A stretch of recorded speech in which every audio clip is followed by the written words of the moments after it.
With this UB Bulls update from Boise, Idaho, I'm Josh Wetzel with John Fuller, and we've got a bunch to talk about because the Bulls just pulled off the biggest upset in day one of the NCAA tournament, defeating the Arizona Wildcats 89-64, advancing to face the Kentucky Wildcats next. And I don't know where we start, John, but to begin with, this is the biggest win hands down in the history of the UB Bulls. Yeah, no question about it, Josh. But I think this team that came in today, this Buffalo team that came in, really was a confident bunch. I mean, they came in as a 13 seed. I think they came in with a chip on their shoulder, but they thought they should have been a higher seed. And I think they just came in and said, you know, we're going to be the better team today. They played harder, and they earned this win.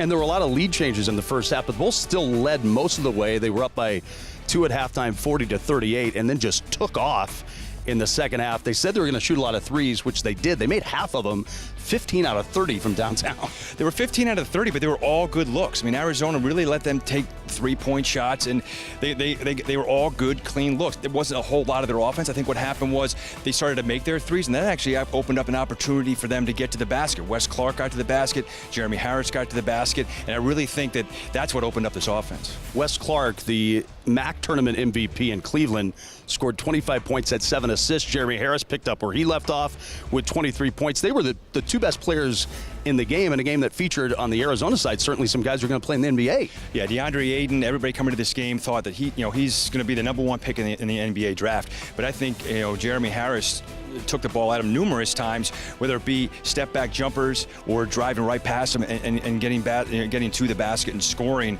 And Wes Clark as well. They play with no fear tonight, and that's what you have to do with the NCAA tournament to win games. So the Bulls get their first win ever in the NCAA tournament, 89-64 over Arizona. They'll face the #5 seed Kentucky on Saturday. Check out ubbulls.com for all sorts of updates and information.